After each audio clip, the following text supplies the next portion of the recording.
Bismillahirrahmanirrahim. Assalamualaikum warahmatullahi wabarakatuh. Kami dari kelompok 1 akan menjelaskan tentang penerapan teori semiotika Charles Sanders Peirce terhadap puisi Sapardi Djoko Damono yang berjudul Yang Panah Adalah Waktu. Yang pertama yaitu tentang biografi. Charles Sanders Peirce lahir pada tanggal 10 September 1839 di Amerika. Ia merupakan anak kedua dari pasangan Benjamin Peirce dan Sarah Hans Mills. Ayahnya itu merupakan ahli matematika dan astronomi di Universitas Harvard. Ketika usianya menginjak 13 tahun, ia mulai tertarik pada ilmu-ilmu yang berkaitan dengan logika dan penalaran. Keterkaitannya itu muncul setelah ia membaca sebuah buku yang berjudul Elements of Logic milik kakaknya itu. Nah, setelah itu, pada tahun 1855, ia memulai pendidikan pertamanya di Harvard dan lulus pada tahun 1859. Oleh karena itu, pada tahun 1862, ia mendapatkan gelar dalam bidang matematika, dan pada tahun 1863, ia mendapatkan gelar dalam bidang kimia. Sehingga setelah berhasil menyelesaikan pendidikannya di Universitas Harvard, Peirce memutuskan untuk bekerja sebagai anggota staf dari sebuah institusi pemerintahan yang sama dengan ayahnya selama kurang lebih 30 tahun. Selain itu, pada tahun 1869, ia juga pernah bekerja di Observatorium Harvard selama beberapa tahun. Dan pada tahun 1862, ia menikah dengan seorang perempuan yang merupakan seorang feminis pertama di Amerika. Bagi Peirce, logika merupakan teori umum tentang tanda dan menjadi penangkal pemikiran filsafat. Logika yang mengakar pada manusia ketika berpikir melibatkan tanda sebagai keyakinan manusia. Baginya, sinonim dengan logika membuat ia mengatakan bahwasanya manusia berpikir dalam tanda yang juga menjadi unsur komunikasi. Tanda akan menjadi tanda apabila difungsikan sebagai tanda. Oleh karena itu, pada tahun 1934, filsuf Paul Weiss menyebut Peirce sebagai filsuf Amerika paling orisinil, berwarna, dan logikawan terbesar Amerika. Charles Sanders Peirce memberikan cukup banyak kontribusi dalam bidang logika, filsafat, matematika, serta semiotika atau semiologi. Salah satu kontribusinya adalah penemuannya tentang pragmatisme. Oleh karena itu, berkat penemuannya yang sangat fenomenal ini, sehingga ia dikenal sebagai Bapak Pragmatisme. Pragmatisme merupakan kata yang berasal dari bahasa Yunani pragma yang berarti tindakan atau keputusan. Pragmatisme merupakan gerakan filsafat Amerika yang mencerminkan dengan kuat sifat-sifat kehidupan mereka. Pragmatisme ini berusaha menengahi antara tradisi empiris dan tradisi idealis dengan menggabungkan hal-hal sangat penting dari keduanya. Selain salah satu aliran filsafat pragmatisme, ia juga merupakan seorang aktivis. Nah, dalam hal ini, Peirce berhasil menggabungkan dua cara berpikir, yaitu induksi dan deduksi, serta memperkenalkannya dengan sebutan abduksi. Charles Sanders Peirce meninggal pada tanggal 19 April 1914 di Amerika pada usia 75 tahun.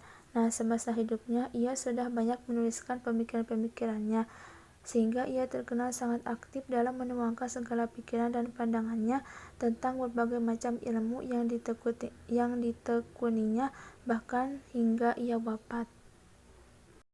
Bismillahirrahmanirrahim. Baik, saya Resipa akan menjelaskan mengenai teori semiotika Peirce.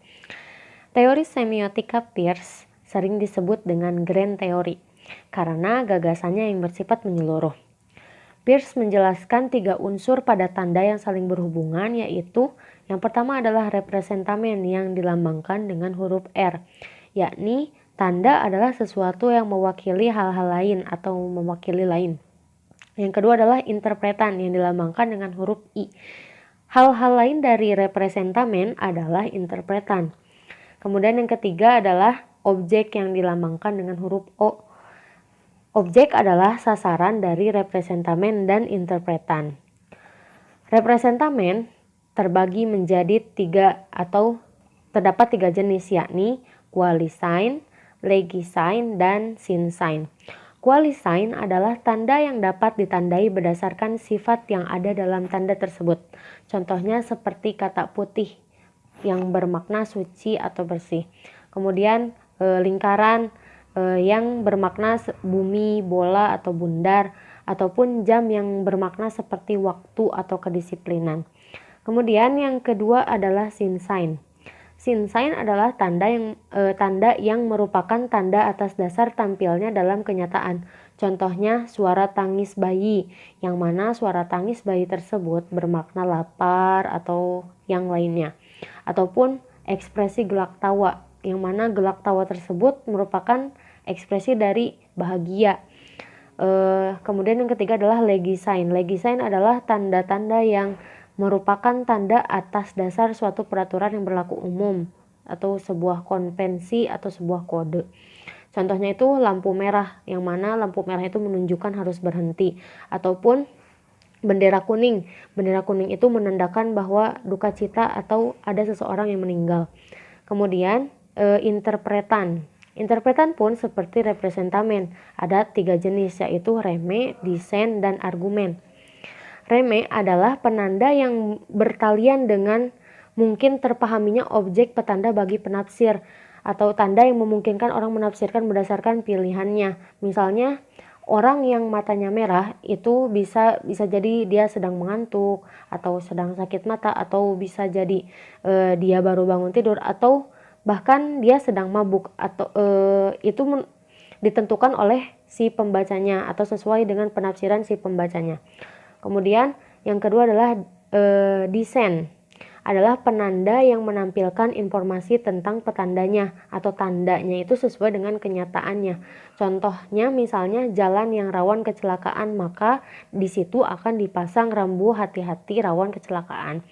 Terus yang ketiga adalah argumen. Argumen adalah penanda yang petandanya akhir, bukan suatu benda tetapi kaidah, tanda yang langsung memberikan alasan tentang sesuatu. Misalnya tanda larangan merokok di SPBU. Hal tersebut dikarenakan SPBU merupakan tempat yang mudah terbakar. Kemudian yang ketiga adalah objek. Objek sama seperti representamen dan interpretan, ada 3, yakni ikon, indeks, dan simbol. Ikon adalah tanda yang mengandung kemiripan atau rupa dengan acuannya atau referensnya.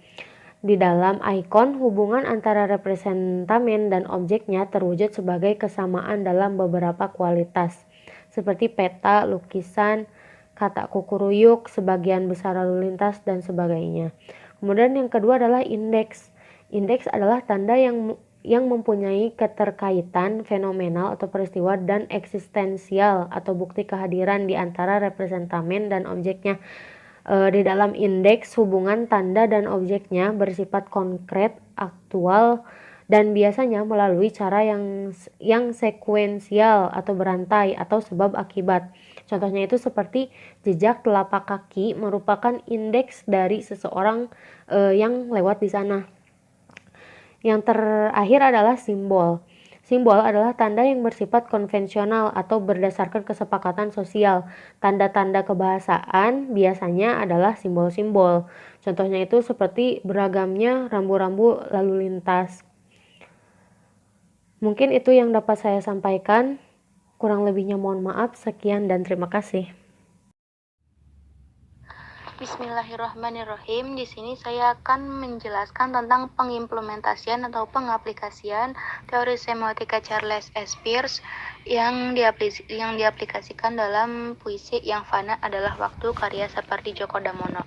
Sebenarnya teori semiotik Charles S. Peirce ini masih sangat umum digunakan gitu sebagai tanda-tanda yang ada dalam kehidupan sehari-hari. Itu tidak hanya terhadap kajian suatu karya sastra saja gitu, melainkan masih sangat umum secara keseluruhan di kehidupan sehari-hari.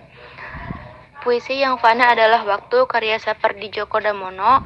Yang fana adalah waktu kita abadi, memungut detik demi detik, merangkainya seperti bunga, sampai pada suatu hari kita lupa untuk apa.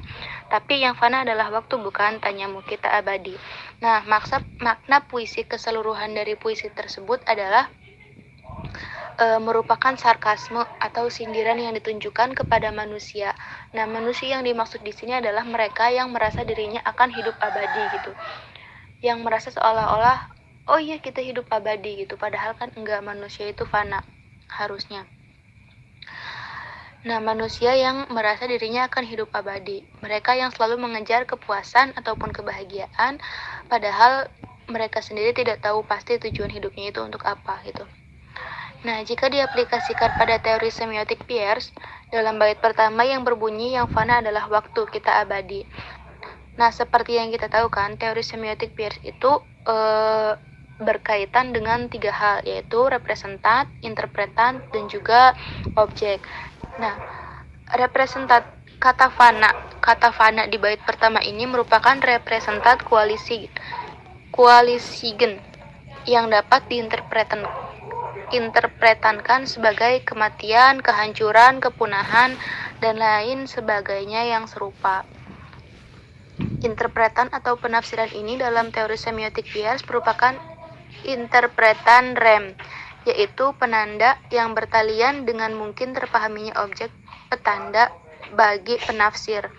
Jadi, interpretan ini adalah interpretan yang tergantung kepada si penafsir itu sendiri akan menafsirkan seperti apa gitu, berhak memilih penafsiran yang seperti apa. Seperti yang sudah dipaparkan bahwa fana itu dapat dimaknai kehancuran, gugur, kematian, ataupun yang serupa dengan makna-makna tersebut, maka penafsir dapat memilih penafsirannya tergantung dia sendiri gitu.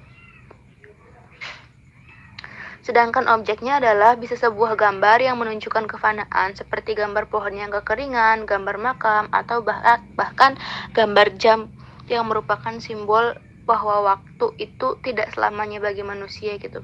Gambar makam dapat dikatakan sebagai ikon dari fana, karena kan kematian ya, jadi mati. Sedangkan pohon dan daerah yang gersang merupakan indeks yang menyebabkan terjadinya kefanaan itu sendiri gitu. Jadi kalau kita berpikir fana nih, yang terlintas di benak kita adalah kayak makam, nah itu merupakan ikon. Akan tetapi kalau yang terlintas di benak kita adalah kayak yang kegersangan atau kayak bencana kayak gitu, itu merupakan indeks yang menyebabkan terjadinya kefanaan itu sendiri. Kemudian pada bait selanjutnya yaitu memungut detik demi detik, merangkainya seperti bunga, yang merupakan juga sama representan koalisikan karena diinterpretan berdasarkan sifatnya, yaitu bunga yang membawa kebahagiaan gitu kan. Dan memungut detik dimaknai dengan sifatnya yang diinterpretankan atau ditafsirkan sebagai waktu-waktu. Memungut detik jadi itu mengambil waktu gitu, waktu-waktu yang telah diambil atau yang telah digunakan dan dilewati. Dua bait tersebut secara singkat diinterpretankan sebagai waktu yang digunakan untuk mengejar kebahagiaan. Yang lagi-lagi sebenarnya ini adalah penafsiran rem atau interpretan rem, yang merupakan penanda yang bertalian dengan mungkin terpahaminya objek petanda oleh penafsir gitu. Jadi tergantung si pemahaman penafsir sendiri memahaminya itu seperti apa dan akan menafsirkan seperti apa. Karena bisa jadi beberapa penafsir itu menafsirkan hal-hal yang berbeda gitu sesuai dengan pemahaman pengalaman yang ia miliki gitu. Adapun objek dari dua bait tersebut dapat diambil dari kata detik dan bunga yang dapat diidentitaskan dengan jam ataupun yang menggambarkan waktu, dan gambar bunga tentunya. Jadi detik itu, kalau kita mendengar kata detik, apa yang terlintas di pikiran kita gitu, gambar jam ataupun gambar waktu kayak stopwatch ya, pokoknya yang kayak gitu itu merupakan objeknya gitu, merupakan icon dari si detik itu sendiri. Begitu pula dengan bunga. Misalnya, saya ketika mendengar kata bunga, yang terlintas di pikiran saya adalah bunga mawar merah yang ada di emoticon di WhatsApp nih. Berarti ya itu adalah icon bunga gitu, walaupun mungkin ada di beberapa pemikiran kalian bahwa bunga adalah sesuatu yang indah gitu kan, mekar, warna-warni, ya itu adalah icon bunga gitu. Icon bunga itu sendiri gitu. Kemudian dua bait selanjutnya yang berbunyi sampai pada suatu hari kita lupa untuk apa, yang adalah juga representan koalisikan yang diinterpretankan rem sesuai dengan apa yang dipahami penafsir. Objeknya adalah indeks yang merupakan lupa atau tidak berguna, yang alasannya dipaparkan di bait sebelumnya, yaitu terlalu mengejar kebahagiaan. Jadi kan kalau objek objek yang indeks itu memiliki merupakan kayak sebab akibat gitu kan. Sebabnya itu tadi udah dipaparkan bahwa mengejar kebahagiaan gitu, terlalu mengejar kepuasan, padahal akibatnya jadi akhirnya gitu kan kita lupa padahal itu tuh untuk apa gitu, tujuan hidup kita itu apa, kayak gitu. Selanjutnya 2 bait terakhir yang berbunyi, tapi yang fana adalah waktu bukan tanyamu, kita abadi, merupakan tanda penegasan sarkasme bahwa banyak dari manusia gitu benar-benar merasa dirinya gitu abadi. Sebenarnya dari puisi ini representan, interpretan, dan objeknya sebenarnya hampir sama semua ya, yaitu bergantung dengan sifat si kata itu sendiri gitu, tanda dari kata itu sendiri gitu. Begitupun penafsirannya juga yang bisa dipahami tergantung oleh si penafsir gitu, tergantung oleh pengalaman dan juga tergantung oleh pemahaman si penafsir itu sendiri gitu. Dalam puisi Yang Fana Adalah Waktu karya Sapardi Djoko Damono. Mungkin sekian yang dapat saya sampaikan, kurang lebihnya mohon maaf. Wassalamualaikum warahmatullahi wabarakatuh.